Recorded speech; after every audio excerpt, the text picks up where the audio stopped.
Okay, it should be recording now. Okay, so welcome to the Training Grant Consortium. Give you a little give you a little reason why we decided to do this. My name is Jill Van Pola, and I think Robin should be on here from UCLA, and Kelly. Holly Wright from UCSD wasn't able to make it. She's sick today.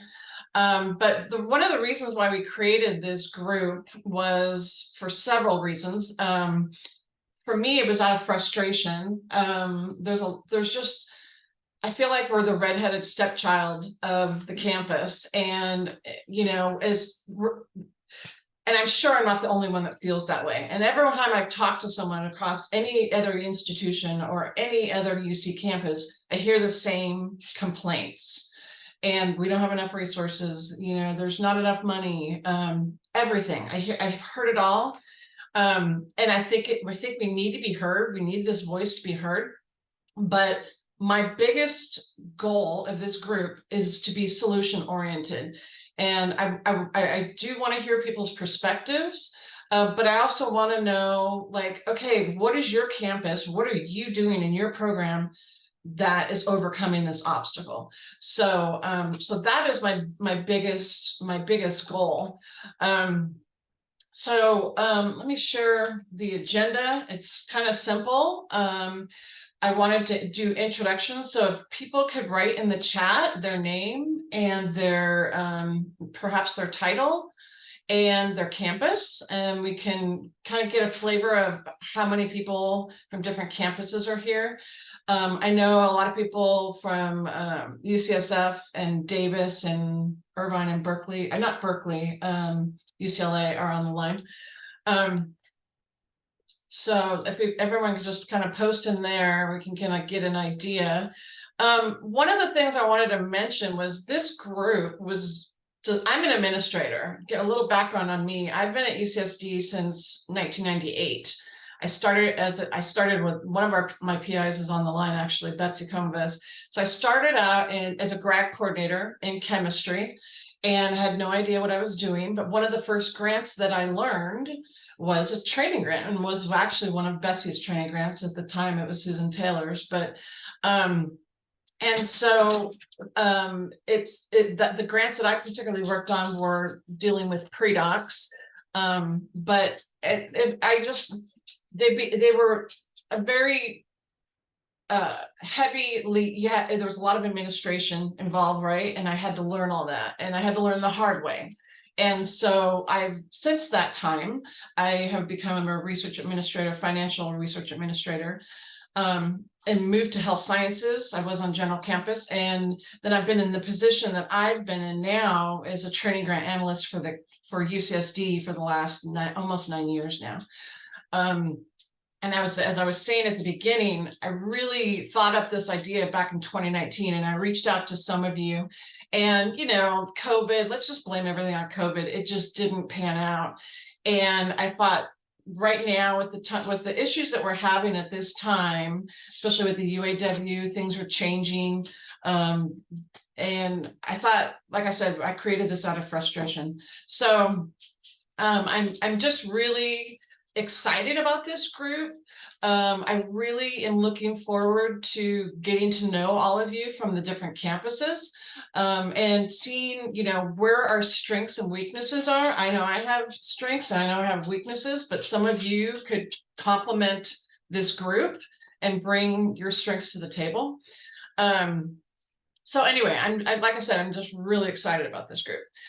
So welcome everybody. I see everybody's name in the chat. I think this is great. UCSB, UC Davis is great, and UC Merced. I'm really excited to see you there because my stepdaughter goes to school there, so I want more training grants there. So anyway, I don't think I need to probably tell you what all the problems are with training grants, but one thing I did want to mention was we are successful with training grants. We've had a really good success on our campus, and sometimes I think, how are we doing this when there's still so many challenges and lack of resources? one thing I wanted to talk about was the mission statement. Like I said, this is a collaboration group of administrators. It's not necessarily PIs, but I didn't want to be exclusive and exclude the PIs because the PIs run these programs. So I just want you guys to know this is coming from my perspective, and Kelly and Robin and Holly, we are all administrators. We want to make these programs successful. We know the value of training programs on our campuses, and this is why, you know, we are here and do what we do. And so sometimes we will see things more in an administrative light, but then again, that's why we've invited the PIs, so we have the different views of any kind of situation. We're willing to tackle any kind of issue, as long as, you know, you just have to raise your voice and tell me what you want to hear. And I sent out a survey. A lot of people were interested in data tables, and so I do a lot of training on data tables, so that's one thing that I can bring to the table. But anyway, that's our mission statement. It's willing to be tweaked, and if you want to help tweak it. So I want to go over some stats really quick. These are the top 15 institutions in the US that for training awards. You can see the top 5. We are the UCSF is the top 6. UC San Diego, we were 10. Now we're 11, and then UCLA is number 15.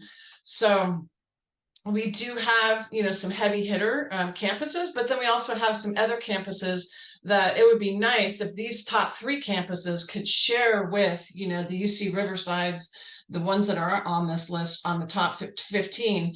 We can mentor those other UCs to, you know, hopefully get some more training programs on the campus. So I did break it down by kind of by the number. There are 205 current training awards and NIH Reporter, and this is kind of the breakdown, and then the dollar amount. As we know, like $86 million is just kind of a drop in the bucket, considered, you know, our research dollars are much higher, and I think that's always been one of our issues. Is we have the 8% IDC. Nobody, you know, gives us kind of the time of day. In perspective, the UC campuses, we're about 10% of the total share of training grants in the nation. I think there's about 2,200 training grants in the nation right now, and so 205 is about 10%. Yeah, so the top 5 on there represent. I actually pulled this statistic, and I wanted to share it with you. Hold on one second. The top 5 institutions, which was UPenn, Michigan, Johns Hopkins, Pittsburgh, and UNC, they have 14% of the total share. So if we have almost 10%, it's pretty good considering. There's 302 institutions in the US that have a training grant, but about over 100 of those have just 1 training grant, and there's about 50 with 2 training grants. So you can see that there's certain institutions that dominate. But again, my goal is that we can all have a piece of the pie. You can see there are smaller pieces of the pie, but it would be nice if the UC campuses had a bigger voice, not just to UCOP, but to NIH. So again, some of the goals of this consortium are to bring us all together and collaboratively work together for solutions. Some of the areas that we kind of pinpointed are we would like to, I'm working currently on a website that is not password protected. I have a password protected website just for UCSD, but I'm trying to make one forward facing for all the UC campuses. So I'm currently working on that. I'm not ready to quite be published yet. One thing that we've talked about is getting a centralized database together, so where you can track trainees, the infamous Table 8. We all use UC Path, there is a way to do it, and that we don't have to duplicate efforts. So that is definitely one of our goals. I could tell you Holly is very passionate about creating a shared taxonomy.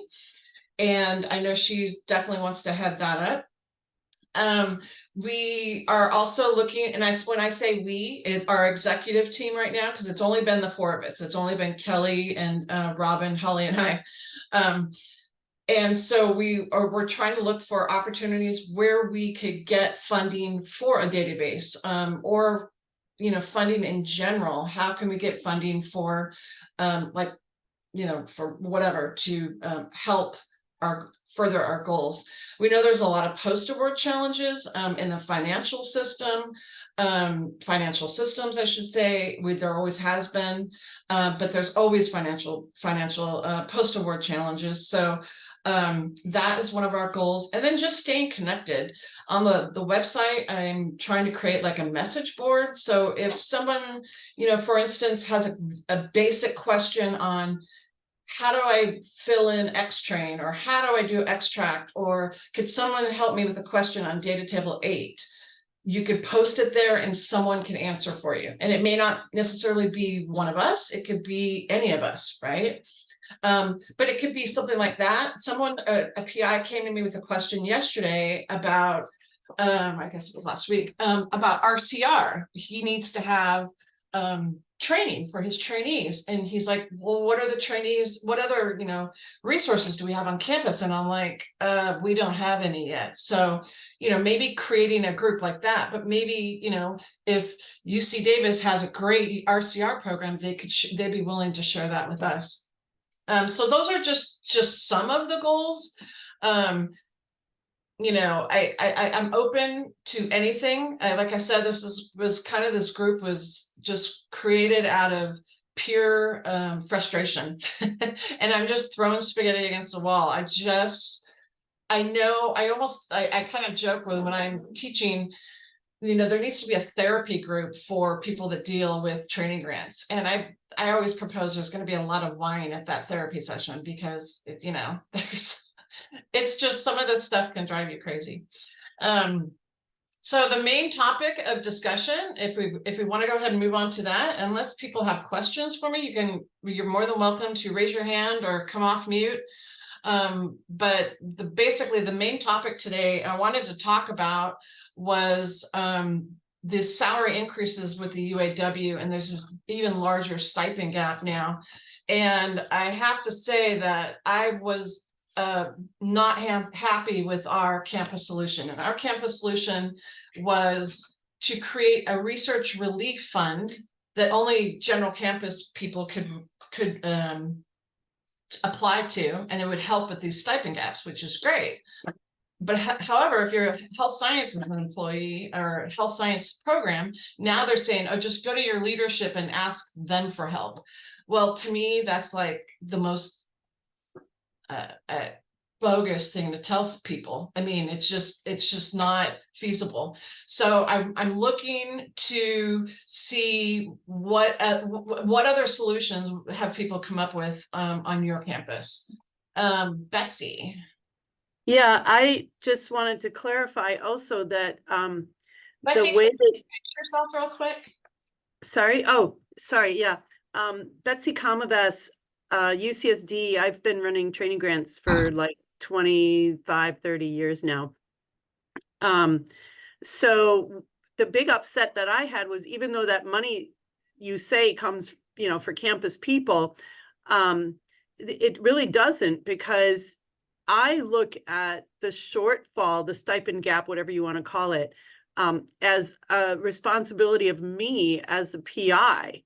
And because, we choose the trainees that we appoint. My steering committee chooses the trainees that we appoint. And the stopgap funding was handed out per investigator. So the way it would have had to have worked is we would have chosen the trainees, and then each PI of a trainee would have to apply for this funding, and that would depend on how much other grant funding they have. And we couldn't get clarity on what grant funding they were allowed to use or not use to cover this stipend gap. So, you know, honestly, I'm ready to throw up my hands and just say the UC system doesn't want training grants anymore with the confusion that they've instituted here.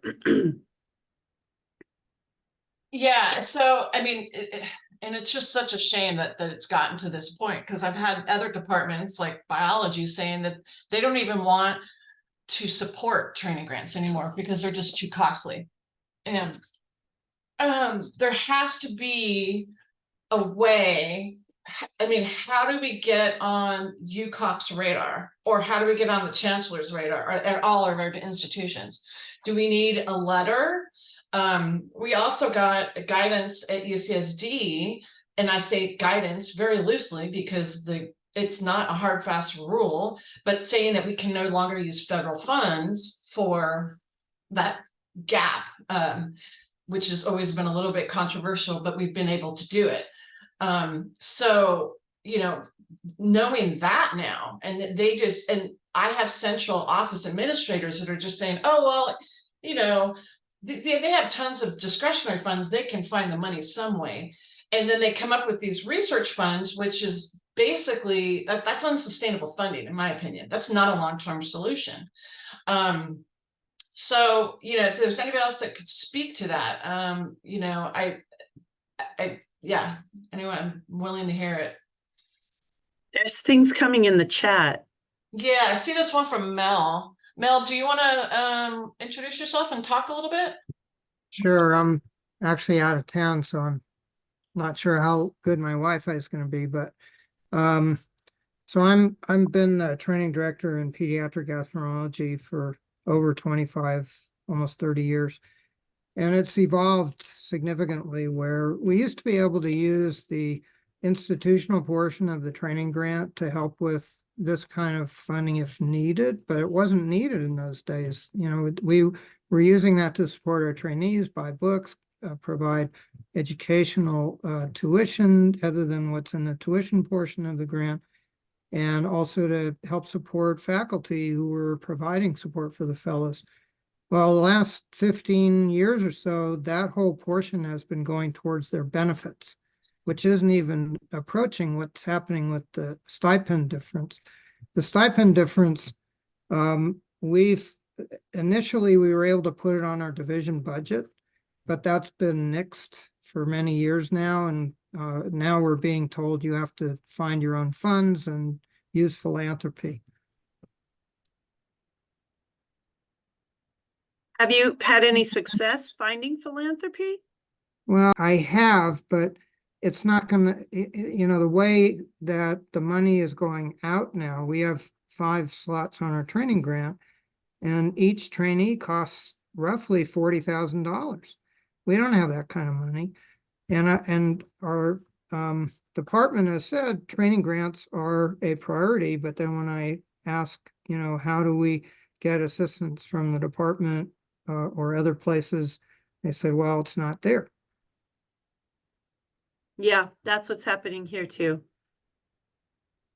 So I saw Marguerite said that NIH has to raise its stipends, and I completely agree with that. And I don't know whether it would help if this group put together a UC-wide letter to the NIH and just said, you know, we are now in an untenable situation. I definitely think we should explore that, Betsy. I mean, California has, you know, the highest cost of living in the country. And so, you know, our NIH stipend level does not compare with someone in, you know, Nashville. So I would love to explore that. If we would want to create some sort of subcommittee on the language.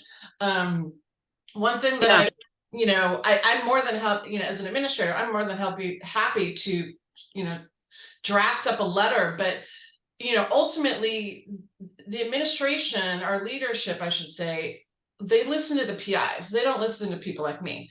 So I need the support of the PIs behind, you know, whatever letter we do put out there. And you have to be willing to sign your name, I guess. So, you know, if you want us to start exploring, you know, or drafting a letter, and I don't know, you know, do we want to draft letters and send them to each of our chancellors first, or do we just go straight for NIH? Or I think we should do both. Can I comment again? One of the items that the NIH has appreciated when we've applied for renewal is a table where I show how much money we have actually put into the training program, we as a division. And I'm a little concerned if we go to the NIH and say, okay, now you start paying for that, whether we're going to shoot ourselves in the foot. I think definitely we need to go to the university and find out what their commitment is to training grants. Well, I think it's both because, you know, across the United States, graduate students are getting more expensive. The UAW didn't just unionize us, they're unionizing campuses all across the United States. But on top of that, we're a state institution and we can't play games. Like I know, for instance, WashU in St. Louis doesn't charge tuition. So, you know, their trainees, they can actually make the money fit. But we have a very large tuition charge. Now, you know, you could say, well, that's the chancellor's or the office of the president's responsibility to, you know, get rid of that or something. But it's also the NIH's to understand that, you know, they're going to end up with only training grants at private institutions if they don't acknowledge that there's differences in the types of universities that are trying to train graduate students. So I think it's both.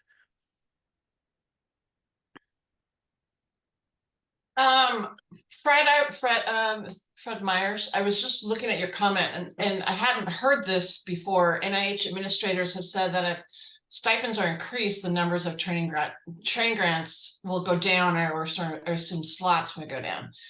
So that, you know, that's an interesting take. And I think we should take that into consideration. Maybe we should, you know, make it our first goal is to send, you know, we can send the same letter, right, to all the chancellors, or do we just send it to, you know, UCOP? Maybe we should start at the local level, see what the response is, and then move up the food chain. Yeah, I've heard it from NCI administrators and NIGMS administrators. So two institutes. I don't know how. It's just you know, it's just the math that there's a fixed dollars in NIH or inflation adjusted dollars in NIH, et cetera. Mm-hmm. And that, you know, they're just not going to get more money allocated for training grants. So if the number goes up, then if the stipends go up, the number of training grants will go down. I was typing, but I'll just make one other comment. Thanks for letting me jump in. That our T32 council at UC Davis at the Cancer Center and the CTSC formed 2 years ago has also discussed that if we go to leadership, and for this group, this is a obvious and perhaps stunning comment, we need to show them again what the value is of training grants. I know there's a collective gasp here while this seems obvious, but it's not so obvious to a lot of people what the value is of training grants in terms of both retention of faculty, training the next generation of faculty, the kind of overall milieu in the university, et cetera. These are things that need to be brought up again before we ask for the money. So Fred, I have a question for you. Because I've heard the same thing from NIGMS, you know, about the fixed money. But you know, if we're really not going to be allowed to use other grant money to cover the shortfall, and you know, the campus puts in some matching funds, but it's not enough to make up the difference, and the difference has been getting larger and larger and larger.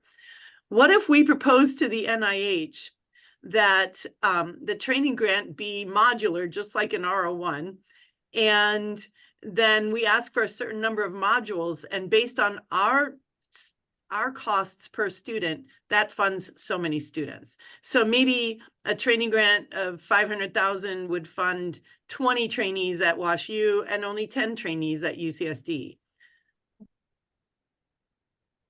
Yeah, I mean, I think that kind of creative thinking, all of these that's good brainstorming. And I could definitely see the advantage of that. As long as they understand then that the results of the training grant will be dependent upon that type of modular funding system, that when they look at the outcomes, they shouldn't be looking for 20, they should be looking for 10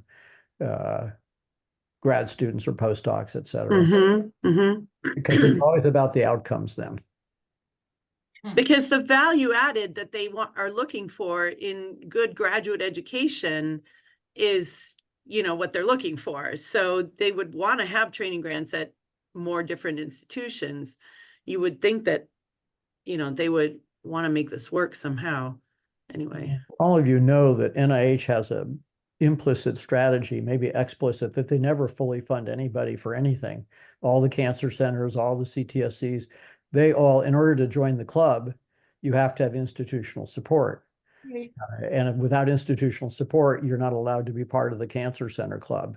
And that's why, to your data early on, so many institutions have few or no training grants, because they have to somehow generate the money for those matching dollars. It's not new, it's just an exacerbation, right? We've been going to our institution for decades and asking for other slots, support for the PI, travel money, et cetera. This is just an amplification of the problem we faced for a long time, that there's never enough, these are never fully funded. And from NIH's perspective, it's if we want NIH dollars, we have to have our own dollars. Yeah, And I that's say absolutely that fairly seriously. I'm not being cynical. I just think that's Yeah. pretty obvious, that if you look at the dollars that any institution puts in for research funding versus what we get, it's an interesting percentage. Do you have those numbers, Fred? Those would be very interesting. Oh, those are probably under lock and key here at UC Davis. I used to know them when I was the vice dean. I'm not sure I'd be allowed to see those, but you know, I know what our cancer center is, and we probably put in as much per year for our cancer center as we get from NIH. Probably more. Wow. But you know, we're designated, and we like being part of that club. So you can tell me whether that's a good strategy or not. I would think that, if I might speak,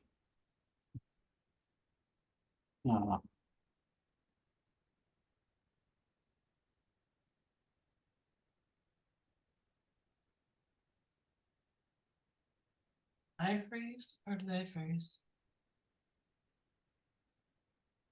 I think he froze. Oh, okay. I thought it was me. I think it's Keith that's on. oh, very good. I couldn't tell if I was speaking or not. Oh, okay. To the group. Sorry. If the group is hearing me, my own, I've had some conversations with the NIMH director about this gap issue, and I agree with the perspective. They don't see any immediate way to increase the total number of dollars going to training grants. So from the reaction of the NIMH director, he seemed to feel like, well, we should go to the UC system first, because they're the ones who negotiated the UAW contract. So they're the ones who agreed to this gap. So it seems like there has to be an appeal to them. Maybe after that, going back to NIH and trying to negotiate something. But I didn't get the feeling like the NIMH director felt like it was his problem. So I guess we can probably come to a consensus that we're gonna write a letter to Do we want to go to our chancellors first and then UCOP, or UCOP? I So- think we should go to UCOP directly because nobody is happy with how UCOP negotiated the UAW contract, Is, including the chancellor here, at least I know that for a fact. I'm in agreement with that. Is everybody in agreement with that? I see a lot of nodding heads. I don't disagree, but I think you're gonna have to craft it in a very careful fashion, not assuming at all that they understand all the background that all of you have provided today. Right. What the institutional knowledge that this group has is so remarkable and depth that you're gonna have to figure out how to write that in a cogent and convincing fashion to have them at least engage in a conversation with us. That's what we've done at Davis. We've engaged the vice chancellor's office in this kind of discussion, and Rachel and others, Desiree on the call, Kirsten, we think we've made some baby steps forward, but at least they're engaged and talking to us. And I think that would be the goal, is to get them engaged to discuss this rather than come to a decision. At Davis, that's been, I'm reasonably optimistic that we've made some progress. I mean, that's really encouraging. I think just to, you know, I think that's a huge thing right there, just engaging in the conversation. And I think that was another one of my frustrations was, I don't know who these people were at the UAW table, but they did not know anything about training grants.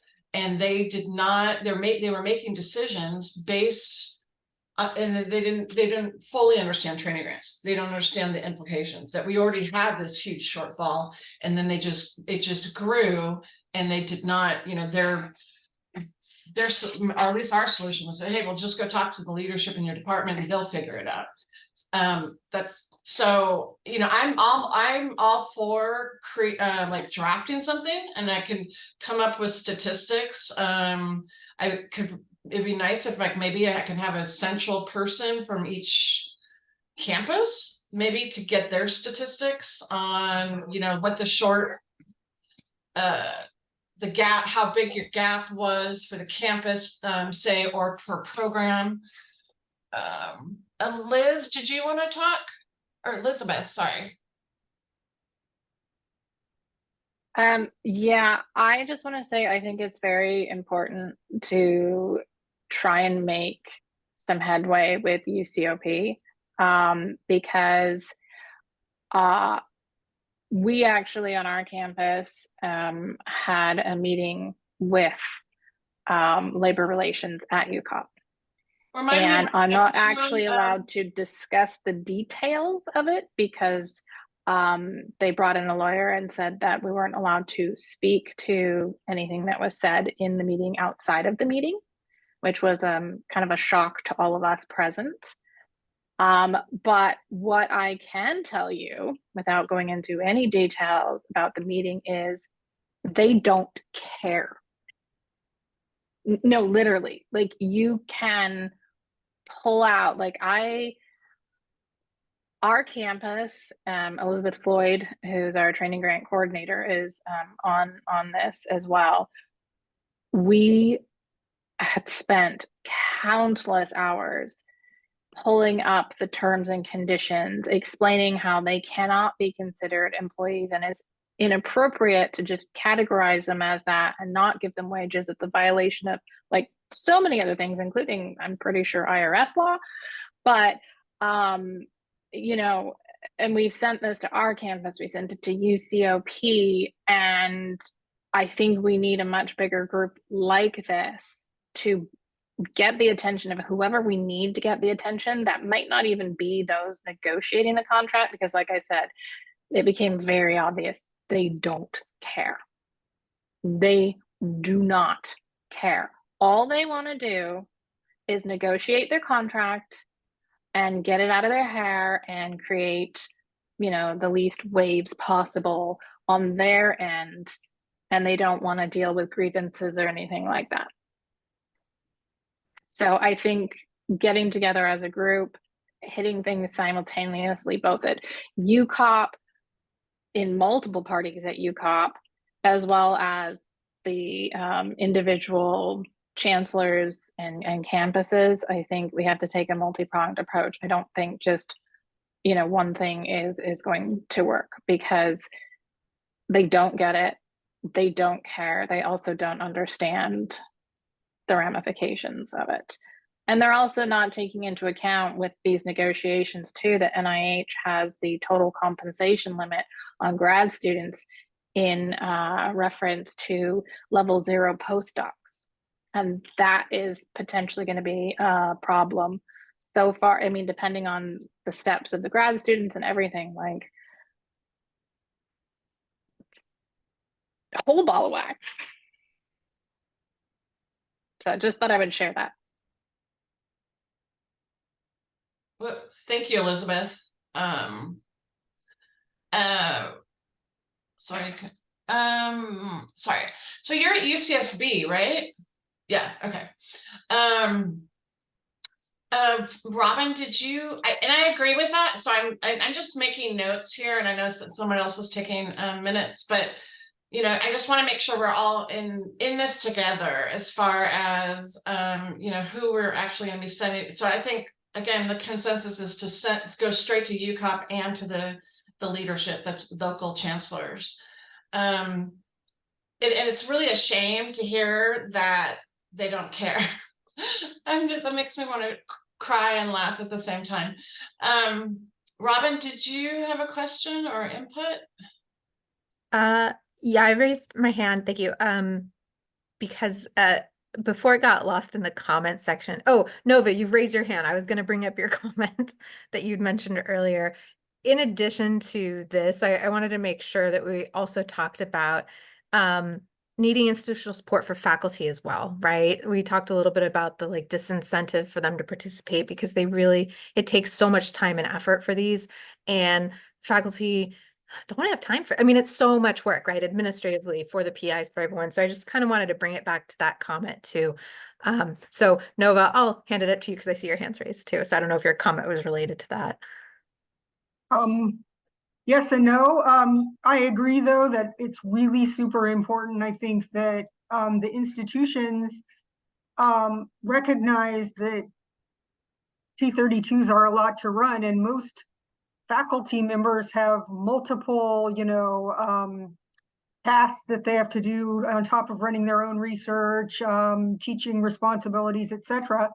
And most departments don't recognize that it takes quite a bit of time, and they don't get that dedicated time for a T32 cut out, because they have all these other responsibilities. So I have multiple T32s I coordinate 7 currently here at UCSD across health sciences and different departments. And there are multiple ones who the faculty are saying that they don't want to renew because there's no institutional support for their time. So I'm running into at least 2 of mine that are probably not going to be renewed because of that reason. Within the next couple of years. But on top of that, I also wanted to mention that the UAW contract also affects other graduate programs. So it might be worth talking to other graduate programs and seeing if they're willing to go to UCOP as well. The larger the cohort that goes to them, the better, right? Because I know multiple graduate programs here at UCSD that are accepting less graduate students starting next year because they can't cover the gap. Especially because the gap can't come from federal funding for those graduate students. So it might be worth reaching out to other programs so we have a bigger numbers. Because I know I've talked to multiple graduate program coordinators who are in the same place as, the coordinators or the admins for T32s, saying that we can't sustain our program at the levels we'd really like to if, we don't get more support for this. And we didn't get a say in the UAW contract. So that was going to be what I was going to bring up. That's great, Nova. No, I didn't think about that, but that is something as we're pulling the statistics together, not just for training programs, but for graduate programs, in general, getting those statistics. So I did not know they were going to be taking less.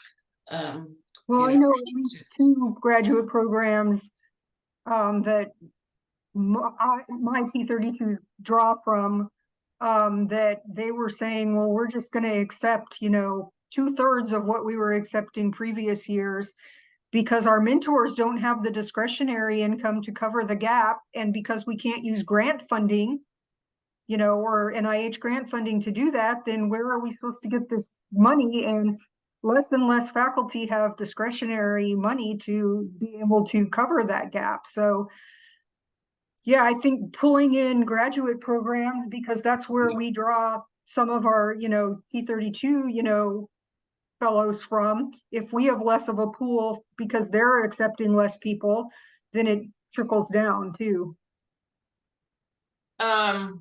Yeah, totally agree. So I'm just trying to look at action items. So if and I don't mind taking the lead on this letter, but I'm gonna need help. I'll tell you that. But I guess we definitely want to show the value of training grants. I have that in my notes. So, and there's a lot of other points here that people are mentioning about, there's things that I have not thought of. So I don't know if we want to make like a subcommittee, one or 2 people from each campus to start on the letter, or what is everyone's thoughts on that? And who's willing to step up to the plate and actually? I think it would be helpful if we had one faculty at least from each institution, and maybe an admin to at least start with. I'm willing to help at UCSD as much as I can. Okay. I mean, I can always send this out, draft something, and then I could just hear input and just say, hey, no, you need to add this point in there.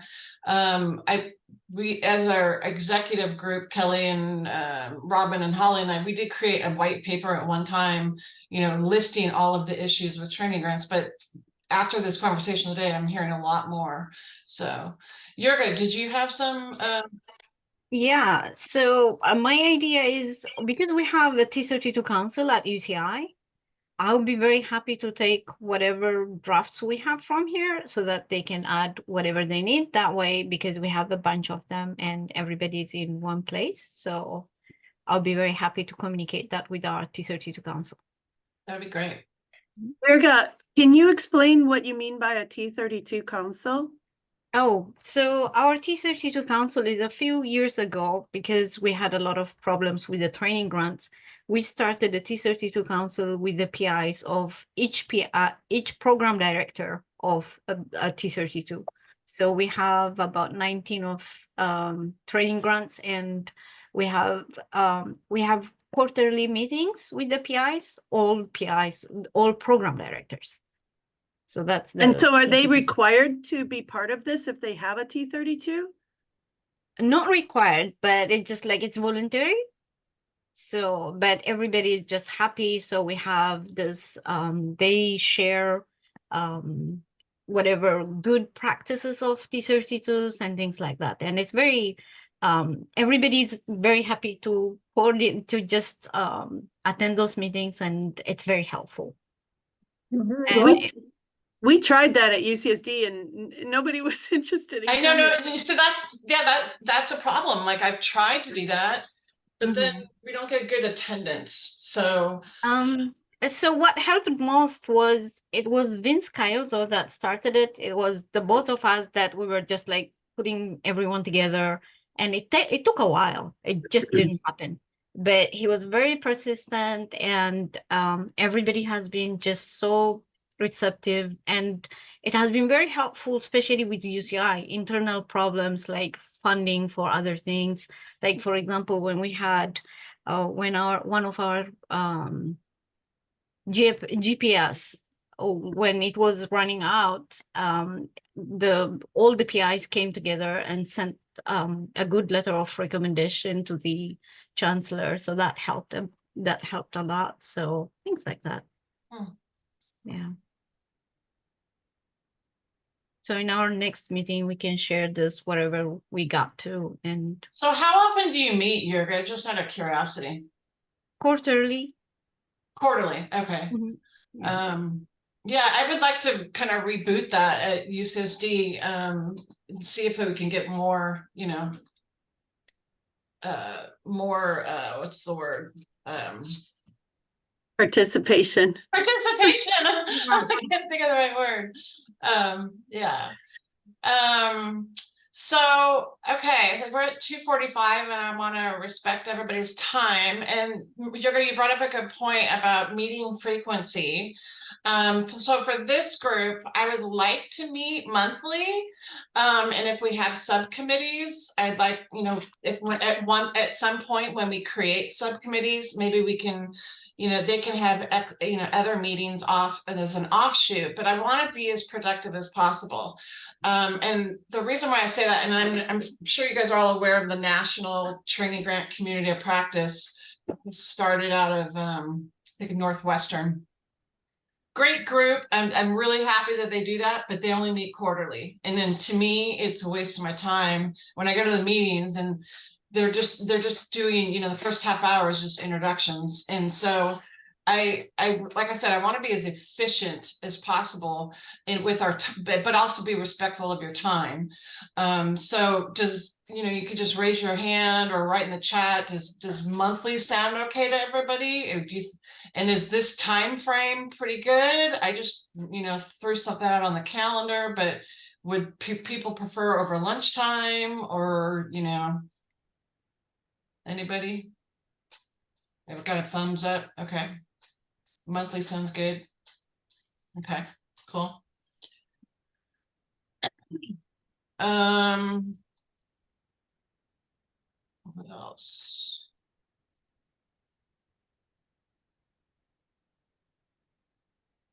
So, does anybody want, I'm gonna start drafting this, but does anybody want to work specifically directly with me on starting to draft this? I know we're gonna need just, I need to come up with the basic, topics, and then I'm gonna probably have to reach out to each campus for their different, statistics, or, we can highlight certain programs at each campus, and how it, maybe affects people. So is anybody willing to step up and help me on that? Nova? I was trying to get somebody from another campus, but there's no pressure. I can contribute some language around, what is the benefit? What is the significance of these programs? And what campus are you from? I'm sorry. Hello, I'm from UC Davis. This is Rachel Reeves. Awesome, thank you. I'll get to know you guys all and remember. Cool, Sam. I can reach out to you, and we can get something started. But yeah, I'd like to get, a meeting on the books, and maybe, like I said, start sketching out, an outline of a letter. Definitely. Great, thank you, Mel. Appreciate that.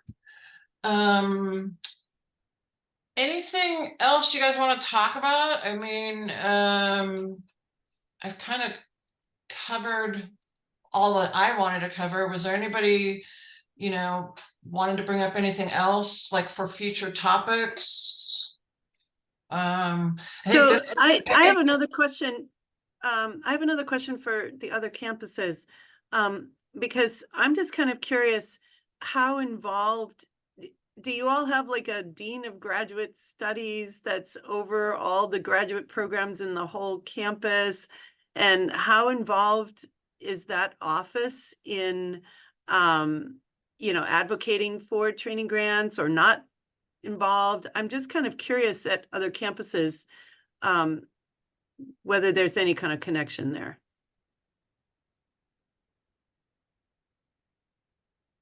So I can mention at UC Merced, but we are a small campus, so by default, I think graduate dean is quite involved in the running of the different training grants that we have on campus. We don't have that many. And so they are quite receptive. And we do, for example, the shortfall. I went directly to the graduate dean and said, look, you have to cover the shortfall. And they did. So, I mean, they worked it out with all the other graduate groups, but that's essentially how it works. But yeah, I had to go around with a begging bowl to the school deans, to the graduate deans, but yeah, they are involved. But of course, this could be because we're a small campus, they're interested in these few programs that we have. And I suspect that at higher levels, they're not as keen. So even the graduate dean, who has been supportive so far, keeps saying things like, well, these training grants are a big drain on our resources. Right. Yeah, So because that's what I found at UCSD was, you know, they really were looking for sort of money talks kinds of arguments. And when they saw how much they were going to have to put in for how little they were getting, they didn't seem to appreciate the value of the training grants either. And they get shocked by the 8% every time. Yeah. They're like, why don't you use your ITC? And then they're like, that's 8%.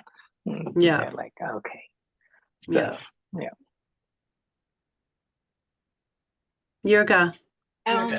So I am at the grad division, and I belong in the grad division. I work with our grad dean, and she's very involved. And she the grad division gives every T32 25%.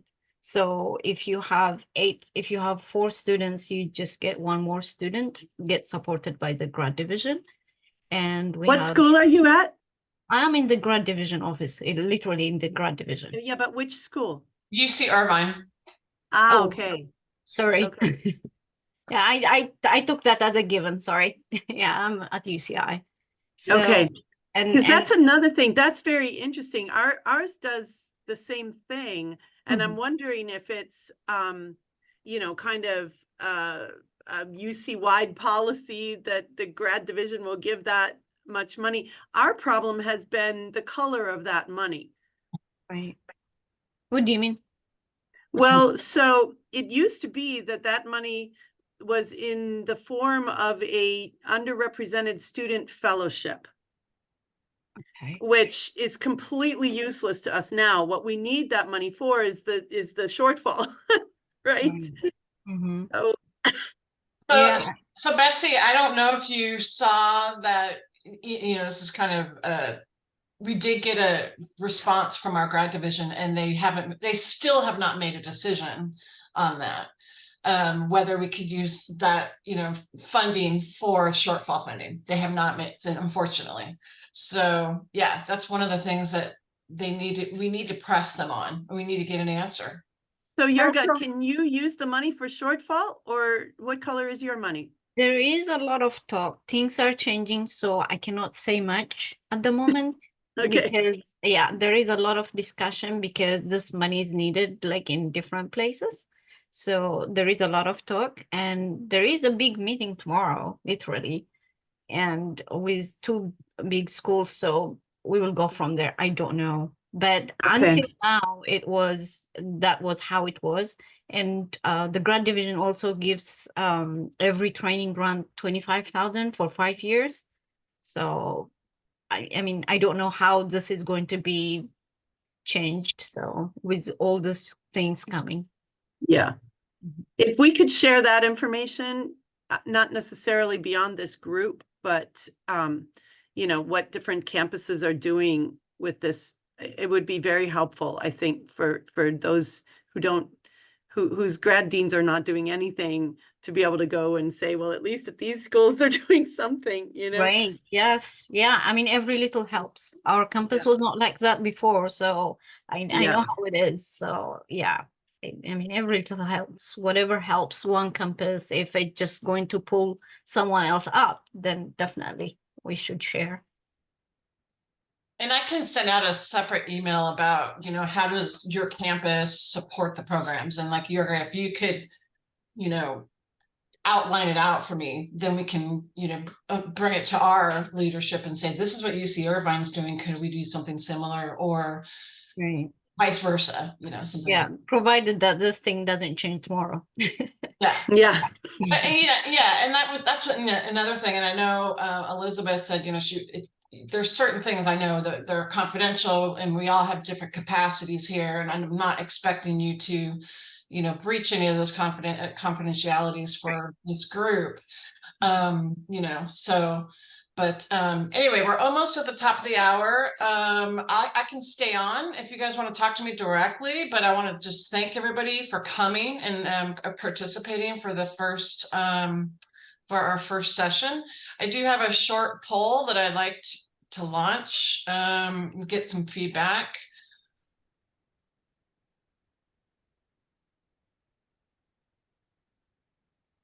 Are you able to see all the questions, or is it just one question at a time? We can see them. Okay.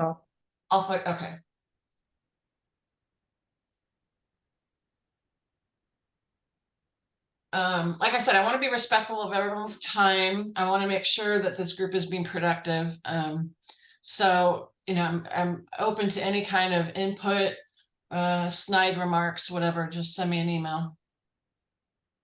Anyway, thank you guys. Appreciate it. And we'll be in touch. Bye. See you later, Betsy. Thanks, Jill. Thanks for doing this. My pleasure. My dogs are saying goodbye now. At least they were quiet for most of the meeting. Jill, it's Leda. Can you hear me? Yeah. Hey, Leda, how are you?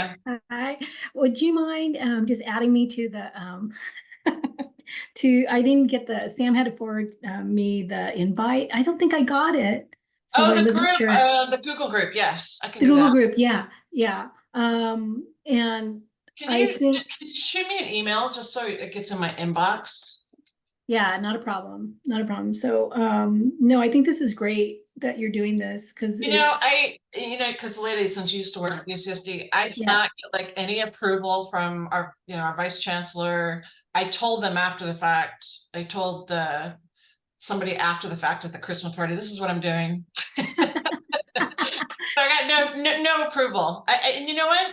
This is where I don't care. You know what I mean? Like, you guys need to be more supportive. And so if I'm going to be pressing on people and making people feel uncomfortable, oh well, Yeah, but it's a topic that needs to be discussed because, like you said, there's a huge disparity now, especially with the UAW and the huge the gap that needs to be covered. It's so ironic because our PIs are encouraged to go after the training grants because they do at the end of the rainbow bring in all of this good stuff, but who wants to take on that task when you got like 50 million things that you're doing? And then as an administrator of a post-award administrator, they are the absolute worst to even have to. It's manual labor for what IDC is beyond is like, are you kidding me? So again, I know we're not a profit organization, but come on. So, yeah, but no, I hear you. But we can be more efficient, right? I mean, there Exactly. has to be better ways. And I'm going to get on my soapbox a little bit, and you've seen this, Leda, because you've done with a lot of post award, is people, administrators out there administer this like an R1, not like a training grant. And they don't think there's a difference. And then There's all a of a sudden huge they get difference. deep crap, and they're like, oh, wait a second, Right.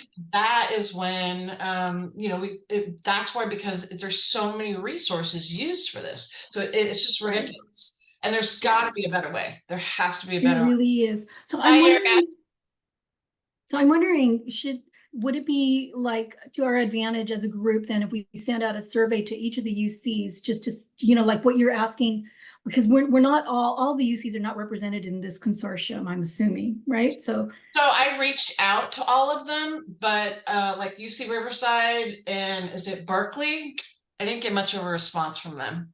Yeah. So, and if somebody has other, more contacts, I'd love to, Yeah, because I think you started the foundation when you sent us a list of all the training grants and you broke down who has what, like what the quantity is, but maybe go out and say, okay, how with the UAW, the gap, how are your PIs, it's just super simple, a 3, monkey survey or something like that. Keep it simple. At least that can be used towards the conversations, that the So I crafting of the did, letter. because you weren't, I think, on the list, but I did send out an initial survey, like what topic. Oh, you did? Yeah. Include me, Joe. Yeah. That's You know, okay. what can I say? I feel like you're a defector. You went to UCLA and you I didn't tell me. know. I So, know. I'm still getting the heat but on you that get one. to work with Kelly and Robin, which later Kelly Robin, this is later, Yay. amazing. Hi. So And Sam. so yeah, so I did, and a lot, sometimes, it's as easy as people just need data tables were high on the list. And I'm like, Yeah. oh, okay, I can, I can talk about data tables till I'm blue in the face. We Yeah. got, and it's just a matter of, but the UAW thing was a big thing about these shortfall and the gaps and stuff. Right. And I love the forum that I see your vision of creating a UC wide forum for fielding like all those weird funky questions and like a frequently asked thing. Cause I mean, you did a really great job, with the RS core in creating the T32 database, right, for the pre-award. And I think that should be definitely shared with all the UC campuses, and that should be kind of adopted UC wide. Because when somebody's thrown with managing a T32 and just from the pre and the post, you don't know, like, oh yeah, go to the X train and all that stuff. So But yeah, you only do T30 it once a year, right? I mean, and you're like, I don't remember how to do that. I mean, at least I can, an RPR. What do I need to do for that again? Yeah. Yeah, and what's allowable, unallowable, and what is Yeah, our exactly. code and all that. So Yeah. anyway, So, but I'm not going to keep anybody longer with my because otherwise I'd be here all day. Your points are great, and I totally agree. I've been a T32 coordinator for like 18 years now, and I totally agree with all of those things. And a big part of it is the day.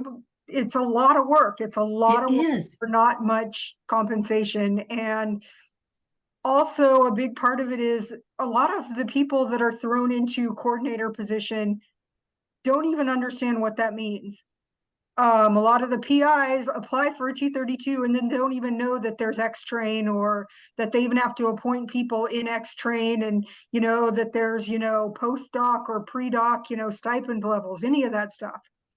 Right. So, or that, you're going to cover the gap, and then I hate the fighting too. Like, well, that grad student is coming from biology and I'm from neuroscience. Why? That biology people need to cover the gap. And then you get into this uncomfortable, like, oh my God, just for the love of God, somebody give me their discretionary, so they have any discretionary. That's the other thing, is who has Exactly. Some of these PIs, without even thinking, they think, oh, and some of them are like, they're told, oh, you need to be a mentor and go after this T32 without even reading the disclaimer. Understanding what it means.